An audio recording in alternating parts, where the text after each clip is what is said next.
Do you know what happens when someone asks you a simple question in English that what did you do yesterday? And inside your head, the conversation goes like this. First, what you do is you think in Hindi.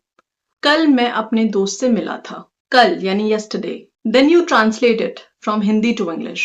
Yesterday, I met my friend. And then you kind of think about the grammar. Should I say, did I meet my friend? Or should I say, did I met my friend? And by the time you have created the sentence, the conversation has already moved on. If this happens to you, then trust me, your English is not necessarily bad. You just need the right technique. And in today's video, I will be sharing some practical tips with you, which will help you speak English more directly without translating from Hindi to English. Hi everyone, welcome to English Unplugged. My name is Varsha, and if you are new to the channel, kindly subscribe it because here we don't just learn English, we learn how to actually use it. Now let me clarify you one thing. I will not tell you that just start thinking in English because then you will think that how should I think in English? That's exactly the problem. And in order to deal with this problem, I will be sharing some very practical tips with you, which if you will follow, for sure you will see some difference in your English. With this comes our tip number 1. Stop translating sentences and start thinking in chunks. Most learners, they try to translate English word to word. For example, if you want to say that मुझे भूख लगी है, so you will start translating. मुझे मतलब I, भूख मतलब hunger, and then you try to construct that I am feeling hunger. But that's not how it works. Most of the English speakers, they do not translate word to word. Rather, they translate chunks. They have already created a chunk and then they try to use it. For example, I am hungry. That's one unit. So instead of memorizing single word, you need to remember and memorize these chunks. These are the ready-made chunks for you that you can use. Now, there are some more that you can use. For example, it depends. I'm not sure. Give me a minute. That makes sense. I am looking forward to it. What do you mean? Now, don't think these as 6 words. Think of each expression as a piece of language, and this will dramatically reduce that pressure from your brain to translate each and every word. Now comes tip number 2, which is narrate your life in English. Now, here is an exercise that I want you to try. You don't need a partner, you don't need a teacher, and you don't even need 30 minutes. What you just need to do is start describing what you are doing. So whatever you are doing, don't do it silently. For example, if you are making a coffee, you can start talking in English about it. You can say that I am making coffee, I am adding milk, the milk is hot, I have to be careful. Or when you are getting ready, for example, I am getting ready, I am running late, left the keys on the table. That's it. This is a way through which you are turning your life into everyday English lessons. And most importantly, do not translate it word by word. Instead, ask yourself, how can I speak the same thing in simple English? I can tell you that word-to-word translation is actually slowing you down. The goal is not perfect translation. The goal is direct expression. That's what you need to focus on. Now let's discuss tip number 3. Use English for small decisions. Now here is something very practical that I'm going to tell you. Throughout your day, your brain is making tiny decisions and you just have to leverage those decisions in order to practice English. Let's look at some examples. You are deciding what to wear.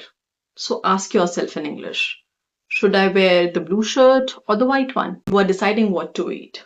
Ask yourself, what shall I eat today? Should I have idli or upma?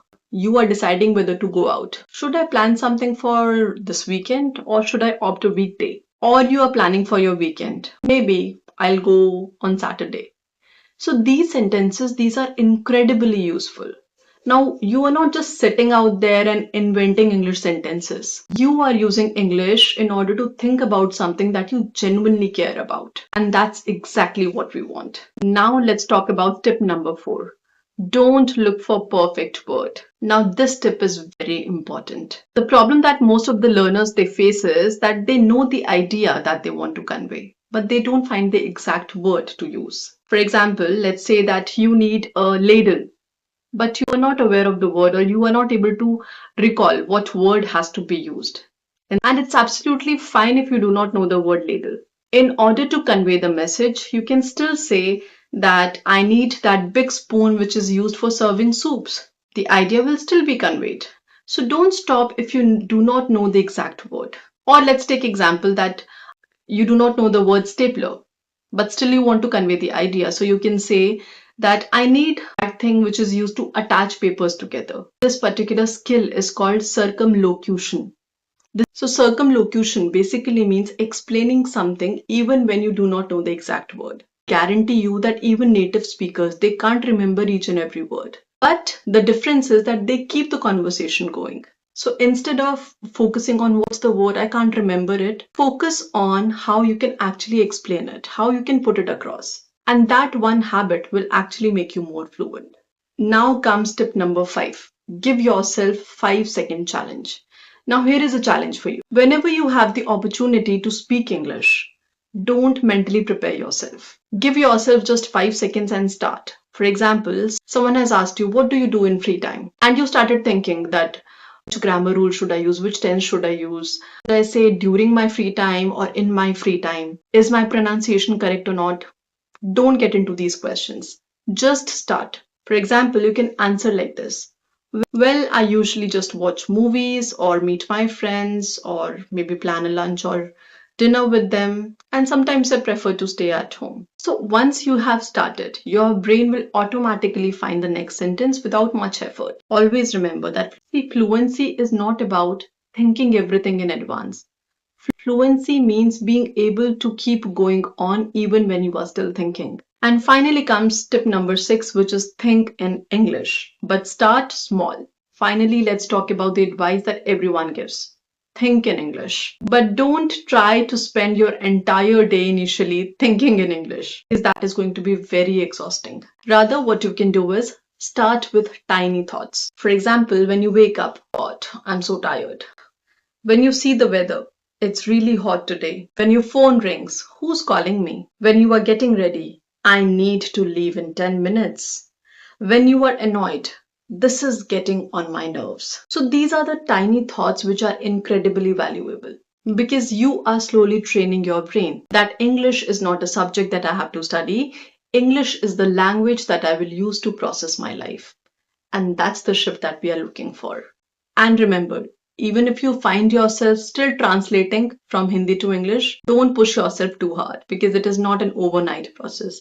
It will take some time, but with practice, I'm sure gradually you will be able to do it. The first thing that will happen is that you will start translating less. Then you will start remembering the chunks. And then suddenly you will find yourself speaking more directly and fluently. And that's how you will know that your training is working. So if you really want to stop translating from Hindi to English in your head, then these are the tips that you have to keep in mind. The first that I told you was learn the chunks and do not try to translate word by word.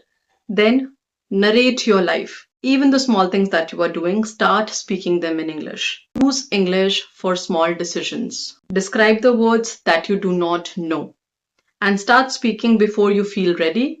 Finally, practice small thoughts in English. So that was all for today. I hope you enjoyed the video and I believe that this video is going to be beneficial for you if your goal is fluency. I will see you in the next video. Keep learning, keep speaking, and stay unplugged.